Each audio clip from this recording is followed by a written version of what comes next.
Hello everyone. मेरा यानी कि दीपश्री उपाध्याय का आप सभी को नमस्कार।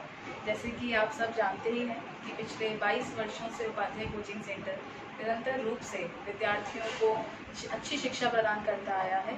तो इसी के साथ ही कोरोना की इस घड़ी में भी उपाध्याय कोचिंग सेंटर आप सभी के साथ है और अपने सभी विद्यार्थियों के उज्जवल भविष्य की कामना करता है। इसी के साथ ही उपाध्याय कोचिंग सेंटर की एक अध्यापिका कहें या आप सभी की एक दोस्त, ठीक है, या छोटी बहन, जो भी आप मुझे कहते हैं, ठीक है, टोकू के नाम से आप सब मुझे ज़्यादा जानते हैं। सो मैंने एक इनिशिएटिव लिया कि क्योंकि हम सभी जानते हैं कि time and tides wait for none. तो मैं नहीं चाहती कि मेरा कोई भी स्टूडेंट या जो मुझसे पढ़ता है या जो मुझसे नहीं भी पढ़ता या आज के युग में कोई भी अगर विद्यार्थी है जिसकी मैं किसी भी रूप से उसकी हेल्प कर सकूं, चाहे वो मेरे से ऑलरेडी क्लासेस लेता हो या ना लेता हो, तो ऑनलाइन एजुकेशन के माध्यम से यूट्यूब पे अपने इम्पॉर्टेंट टॉपिक्स के लेक्चर्स अपलोड करने से मैं चाहती हूँ कि जो भी ऐसे बच्चे हैं जो अच्छी शिक्षा नहीं ले पा रहे हैं स्कूल के थ्रू या स्कूल नहीं जा पा रहे हैं या ऐसी कोई टेक्नोलॉजी का यूज़ नहीं कर पा रहे हैं या जिनके पास है बट अच्छे लेक्चर्स अवेलेबल नहीं हैं, तो मैं हर प्रकार के विद्यार्थी की यहाँ पे जो है मदद करना चाहती हूँ।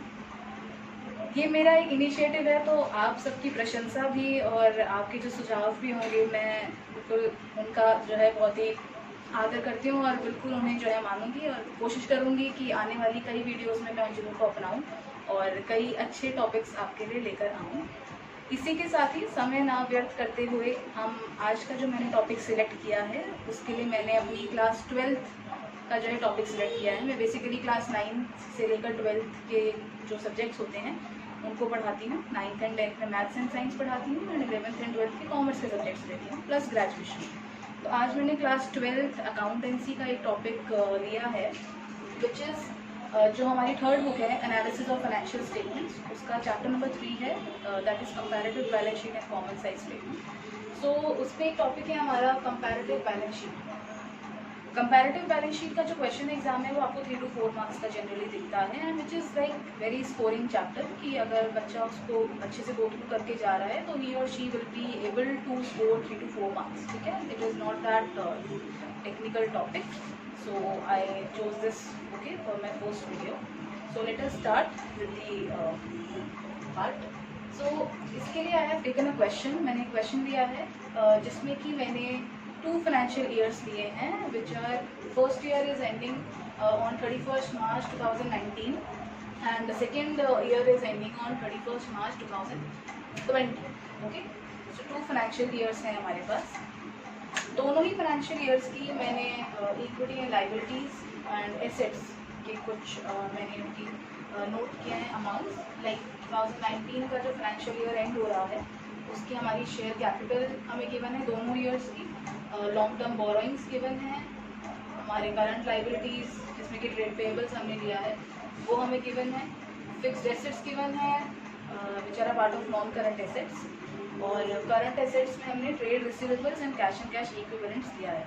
फिलहाल के लिए मैं अज्यूम कर रही हूँ कि जो हमारा चैप्टर 1 है इस बुक का विच इज़ बैलेंस शीट, तो आप सब ऑलरेडी बैलेंस शीट के बारे में अवेयर हैं, you already know what exactly liabilities mean and what exactly assets mean. फिलहाल मैं अज्यूम कर रही हूँ, हाउएवर मैं फर्दर कई वीडियोज़ में आपको बैलेंस शीट के बारे में भी एक्सप्लेन करूँगी, ठीक है। लाइबिलिटीज़ और एसेट्स को भी मैं डिटेल में आपको एक्सप्लेन करूँगी, but for this video I am assuming that you all know about it, okay. So देखिए, comparative balance sheet as the name suggest, comparative wherein we are comparing the financial statements of 2 years, okay? First year is ending on 31st March 2019 and another one is ending on 2020, okay? So सबसे पहले comparative balance sheet के जो हमारे amounts हैं उनको कैसे calculate करना है, इसमें हम 2 चीज़ें कैलकुलेट करते हैं। First is our absolute change, कि दोनों साल की जो भी लाइबिलिटीज़ हैं या जो भी एसेट्स हमने लिया है उनमें चेंज कितना आया है, विच वी मेजर, मतलब हम इसको अमाउंट की फॉर्म में हम मेजर करते हैं, ओके। आई मीन रुपीज़ की फॉर्म में हम उस अमाउंट को कैलकुलेट करते हैं कि कितने रुपए से चेंज आया है एक्चुअल में। उसके बाद हमें कैलकुलेशन करनी होती है हमारे परसेंटेज चेंज की, जिसको कि हम परसेंटेज में कैलकुलेट करते हैं कि कुछ अमाउंट्स को तो हमने अमाउंट पे कैलकुलेट किया कि भाई 1 लाख से चेंज आया या 2 लाख से चेंज आया, but when we calculate the amount in terms of percentage, तो उसे हम परसेंटेज चेंज कहते हैं। तो 2 कॉलम्स हमें इस क्वेश्चन में बनाने होते हैं आपको।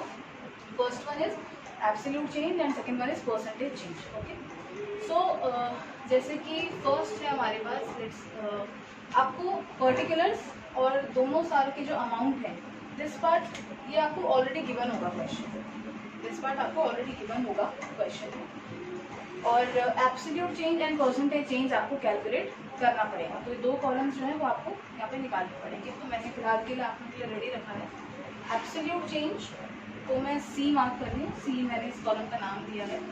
इसमें मैं चेंज निकालूंगी इन टर्म्स ऑफ अमाउंट कि कितना चेंज आया है एग्जैक्टली अमाउंट में। तो देखिए 2019 में मेरी जो शेयर कैपिटल थी वो 12 लाख रुपीज़ थी, और 2020 में मेरी शेयर कैपिटल हुई 18 लाख। तो चेंज कितना आया, विच मीन्स कि हमें यहाँ पे इसका डिफरेंस निकालना है कि अगर 2019 में मेरी शेयर कैपिटल 12 लाख थी, 2020 में 18 लाख हुई, तो चेंज कितने से आया, तो 6 लाख से आया। मतलब करंट ईयर की शेयर कैपिटल से प्रीवियस ईयर की शेयर कैपिटल अगर आप माइनस कर देंगे तो यू विल नो कि एब्सोल्यूट चेंज कितना आया अमाउंट की फॉर्म में। और इसी अमाउंट से अगर मुझे इसको परसेंटेज में कैलकुलेट करना है कि कितने परसेंट से चेंज आया मेरी शेयर कैपिटल में, उसके लिए जितना मेरा एब्सोल्यूट चेंज आया है, ठीक है, उस एब्सोल्यूट चेंज को मैं बेस ईयर मतलब जो मेरा प्रीवियस ईयर है उसके अमाउंट से मैं डिवाइड कर दूँगी।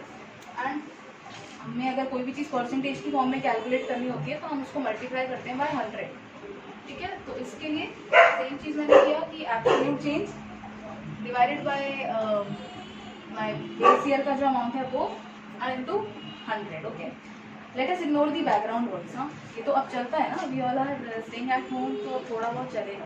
तो आई होप कि आप सब फेमिलियर है मेरे नेचर से भी, तो आप लोगों को इतना इम्पैक्ट नहीं करेगा। सो शेयर कैपिटल हमने डिस्कस किया, उसके बाद हम आ जाते हैं हमारे लॉन्ग टर्म बोरिंग्स में। ओके, जिसमें कि हमने 2019 में हमें अमाउंट दे रखा है 6 लाख रुपीज़, 2020 में हमारे पास हमारी लॉन्ग टर्म बोरिंग्स थी 6 लाख रुपीज़। तो अगर आप देखो तो इस साल भी 6 लाख का अमाउंट, इस साल भी 6 लाख था, तो ऐसा कोई चेंज नहीं आया। ओके, सो कोई चेंज नहीं आया तो वे मार्केट एज नील, ठीक है, कि कोई एब्सोल्यूट चेंज नहीं था तो ऑफकोर्स परसेंटेज चेंज में कैलकुलेट नहीं करते। Further coming on to trade payables, जो कि करंट लाइबिलिटीज़ का पार्ट होता है। I hope you are aware about trade payables, जैसे कि कोई भी बिल आपको पे करना है to any of your creditor, तो वो सारी चीज़ें आपके ट्रेड पेबल्स में आती हैं। तो ट्रेड पेबल्स में 2019 में मेरे ट्रेड पेबल्स से 3 लाख रुपीज़ के, 2020 में मेरे ट्रेड पेबल्स हुए 6 लाख रुपये के। तो अगर मैं इसका डिफरेंस निकालूंगी विच इज़ 3 लाख रुपीज़, तो 3 लाख का मेरा एब्सोल्यूट चेंज आया। फर्दर अगर मुझे परसेंटेज चेंज निकालना है तो this 3 lakh divided by previous year का अमाउंट, जैसे कि मैंने आपको बताया था और फॉर्मूले में भी लिखा है, परसेंटेज चेंज के लिए आपका जो एब्सोल्यूट चेंज है डिवाइड करना है ए मीन्स प्रीवियस ईयर का जो अमाउंट है वो, एंड परसेंटेज में निकालना है तो ऑफकोर्स इंटू 100। तो 3 lakh divided by 3 lakh only into 100, आपका 100% से ही चेंज आया था। मैं परसेंटेज टर्म्स में आंसर निकालना है। सेम चीज़ आपकी एसेट्स में भी चलेगी। एसेट्स में अगर आपके फिक्स्ड एसेट्स लिए हैं जो कि नॉन करंट एसेट्स का पार्ट होते हैं, मैं एज्यूम करती हूँ कि यहाँ पे जो फिक्स्ड एसेट्स हैं वो मैंने टेंजिबल ले लिया, टेंजिबल एसेट्स जिन्हें आप देख सकते हैं, छू सकते हैं, like building, land, furniture. Intangible mean जिनको आप देख नहीं सकते, छू नहीं सकते, लाइक गुडविल, पेटेंट्स, ठीक है, वो हम डिस्कस करेंगे आगे की वीडियोज़ में।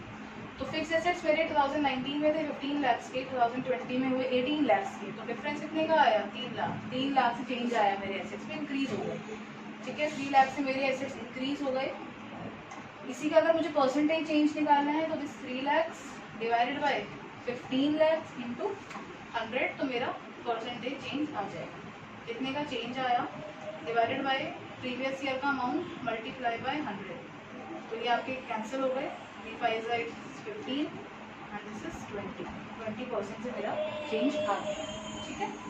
अगर कोई अमाउंट इंक्रीज हो रहा होता है, जैसे कि हमें साफ पता चल रहा है कि ये 15 लाख था, अभी 18 लाख हो गया, दैट मीन्स इंक्रीज हुआ है, पॉजिटिव अमाउंट आएगा, तो इसलिए मैंने पॉजिटिव रखा।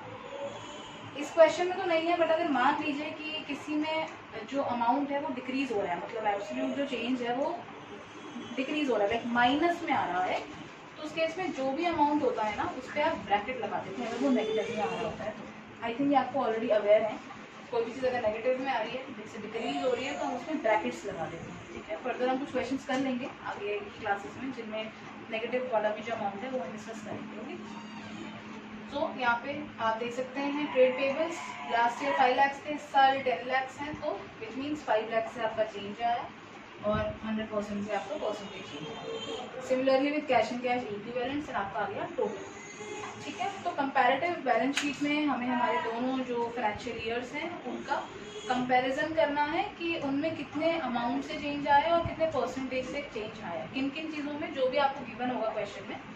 शेयर कैपिटल है, बोरोइंग्स हैं, ट्रेड पेबल्स है, एसेट्स में आऊँ तो फिक्स्ड एसेट्स है, trade receivables, cash and cash equivalent, XYZ जो भी अमाउंट आपको क्वेश्चन में दे रखा होगा।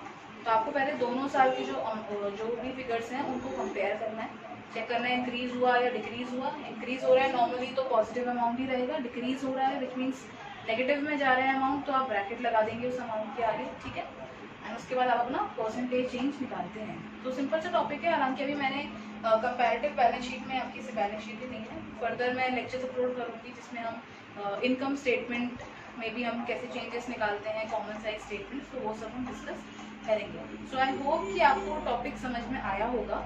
ठीक है, तो फर्स्ट वीडियो था, सो आप प्लीज़ अपने सजेशन दीजिएगा। ठीक है, एंड ऑफ कोर्स मैं नेक्स्ट वीडियोस में ट्राई करूँगी कि ऐसी और कितने अच्छे तरीके से मैं आप लोगों को ऑनलाइन पढ़ा पाऊँ, क्योंकि ऑफलाइन एजुकेशन में देती आई हूँ, हमारे मेरे कोचिंग सेंटर में काफ़ी स्टूडेंट्स आते रहे हैं, बट ऑनलाइन इज़ लाइक कि काफ़ी बच्चों को जो है सुविधा मिल जाएगी। तो इट्स जस्ट एन इनिशिएटिव। मैं कोशिश करूँगी कि अगर आप सबका मुझे साथ मिला तो हम इस ऑनलाइन एजुकेशन को काफ़ी उच्च शिखर तक लेकर जाएंगे। सो फिर मैं नेक्स्ट वीडियो, आप सभी अपना ध्यान रखें, अपने परिवार का ध्यान रखें, घर से बाहर ना निकलें जब तक कि बहुत ही अर्जेंट ना हो। ठीक है, और साथ ही अगर आपको मेरा इनिशिएटिव पसंद आया है and if you like the video so please इसे लाइक करें, कमेंट करें, सब्सक्राइब करें। और अगर आप चाहते हैं कि आपके और भी कई फ्रेंड्स या रिलेटिव्स या जो भी आपके नोन हैं, अगर वो भी ऑनलाइन एजुकेशन के माध्यम से जो है अपना समय बचाते हुए, मतलब समय को व्यर्थ ना करते हुए अच्छी ऑनलाइन एजुकेशन ले लें थ्रू माय यूट्यूब चैनल, तो प्लीज़ आप उनके साथ भी चैनल को शेयर करें। ठीक है, and don't forget to subscribe. Thank you.